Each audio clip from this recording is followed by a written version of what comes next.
नमस्ते, स्वागत है आप सभी का खबर गांव शहर में और मैं हूं आपके साथ सलोनी सारसर। चलिए नजर डालते हैं खास खबरों पर फटाफट अंदाज में। भारत में कोरोना वायरस के संक्रमितों का आंकड़ा 67 लाख के पार हो गया है। 24 घंटे के अंदर कोरोना के 72,049 नए मरीज मिले, जिसके बाद कुल संक्रमितों की संख्या 67,57,132 हो गई है। मंगलवार को 986 लोगों की मौत हुई। संक्रमण के चलते अब तक 1,04,555 लोगों की मौत हो चुकी है। वहीं राहत की बात यह है कि कोरोना से अब तक 57,44,694 लोग ठीक हो चुके हैं। मंगलवार को 81,945 लोग ठीक होकर अपने घर गए। रोहित शर्मा की अगुवाई वाली मुंबई इंडियंस ने अपने विजयी अभियान को जारी रखते हुए राजस्थान रॉयल्स को आईपीएल 2020 के 20वें मैच में 57 रन से करारी शिकस्त दे दी है।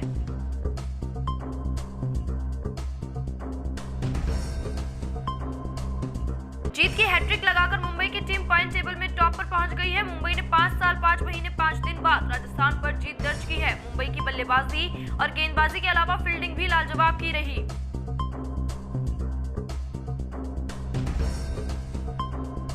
बड़े बड़े सितारों की मौजूदगी के बावजूद अभी तक अपेक्षा के अनुरूप प्रदर्शन नहीं कर सकी कोलकाता नाइट राइडर्स का सामना इंडियन प्रीमियर लीग के मुकाबले में बुधवार को चेन्नई सुपर किंग्स से होगा, जिसने लेह हासिल कर ली है।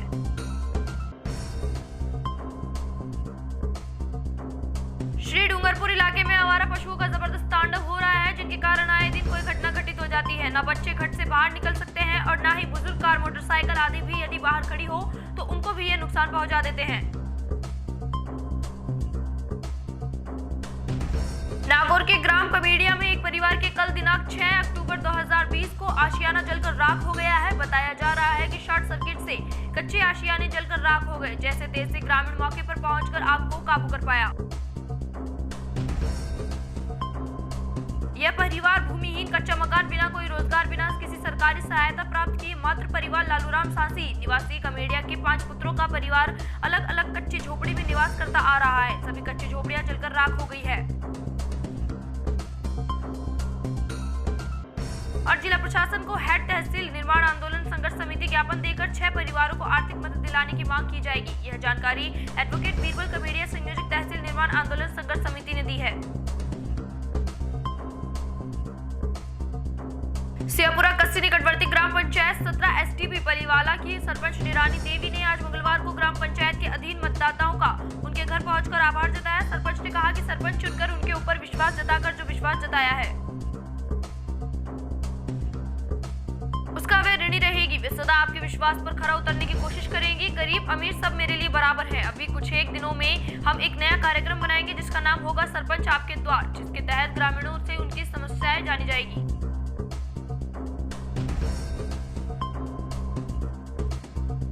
कोलायत पंचायत समिति के झज्जू गांव में नवनिर्वाचित सरपंच, उप सरपंच और वार्ड पंचों का सम्मान समारोह आयोजित किया गया।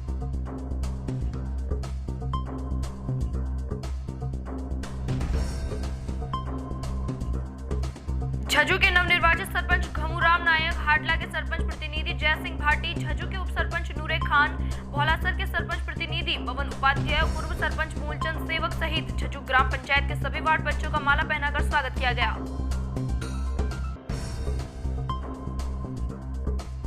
भीलवाड़ा जिले की सहाड़ा विधानसभा क्षेत्र के कांग्रेस विधायक कैलाश त्रिवेदी का पार्थिव शरीर गुड़गांव से भीलवाड़ा पहुंचा। जिला कांग्रेस कमेटी इस भवन में उनका पार्थिव शरीर अंतिम दर्शनों के लिए रखा गया है।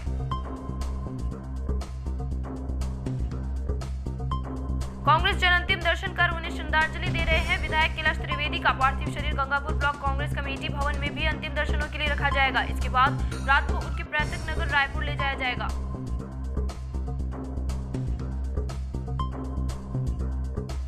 साड़ा विधानसभा क्षेत्र से कांग्रेस के टिकट पर 3 बार विधायक बने कैलाश त्रिवेदी रायपुर पंचायत समिति के प्रधान भी रहे थे। राजनीति इन्हें विरासत में मिली थी। इनके पिता भंवरलाल त्रिवेदी भी रायपुर के प्रधान रहे थे।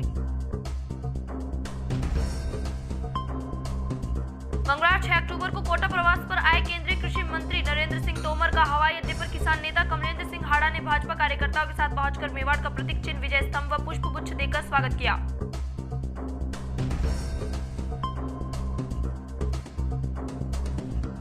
किसान नेता हाड़ा ने कृषि मंत्री नरेंद्र सिंह तोमर से कृषि सुधार बिल पर चर्चा की और आभार व्यक्त किया और कहा कि आजादी के बाद पहली बार किसान को आत्मनिर्भर बनाने की पहल कर मोदी सरकार ने ऐतिहासिक कदम उठाया है।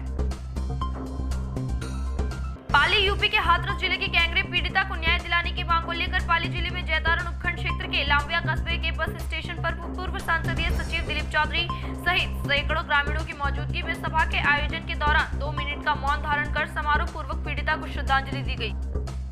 वहीं श्रद्धांजलि सभा को संबोधित करते हुए पूर्व संसदीय सचिव दिलीप चौधरी ने मृतक पीड़िता बेटी को न्याय दिलाने की बात करते हुए जबरन गैंगरेप तथा हत्या के बाद यूपी पुलिस प्रशासन द्वारा मृतका व पीड़िता का शव जबरन यात्री में जलाने को मामले को अमानवीय और घोर अत्याचार की श्रेणी में बताया। हरियाणवी डांसर से रियलिटी शो स्टार और फिर फिल्मों में कदम रखने वाली सपना चौधरी इन दिनों अपनी निजी जिंदगी को लेकर खूब चर्चा में बनी हुई है। खबर है कि उन्होंने 4 अक्टूबर को एक बेटे को जन्म दिया।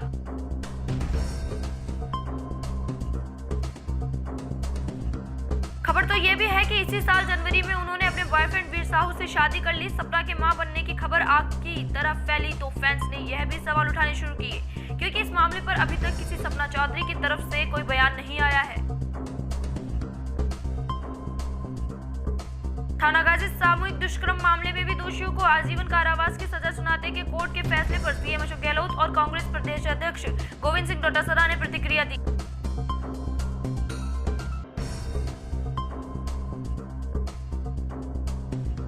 सीएम अशोक गहलोत ने ट्वीट करके इस मामले में कोर्ट के फैसले का स्वागत किया है। सीएम ने ट्वीट किया, थानागाजी दुष्कर्म मामले में कोर्ट का फैसला स्वागत योग्य है।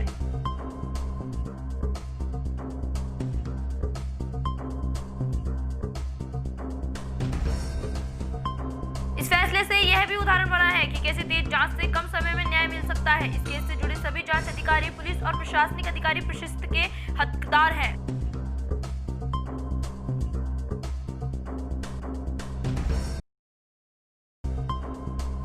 राजस्थान में दिन प्रतिदिन बढ़ती जा रही रैप और गैंगरेप की घटनाओं को लेकर पूर्व सीएम वसुंधरा राजे मौजूदा अशोक गहलोत सरकार पर हमलावर हो गई है।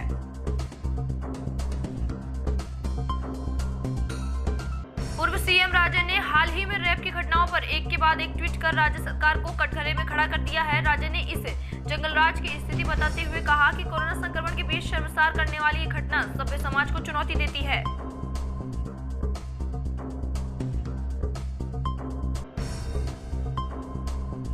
सुशांत सिंह राजपूत की मौत से जुड़े ड्रग्स केस में मुंबई के भायखला जेल में बंद एक्ट्रेस रिया चक्रवर्ती की जमानत अर्जी पर बॉम्बे हाई कोर्ट आज फैसला सुना सकता है।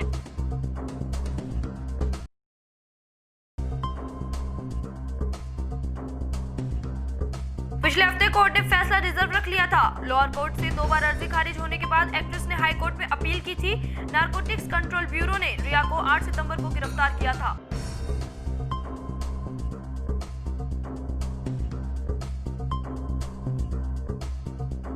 रिया के साथ उनके भाई शोविक और सुशांत के हाउस मैनेजर रहे सैमुअल मिरांडा की जमानत अर्जियों पर भी हाई कोर्ट आज फैसला सुना सकता है।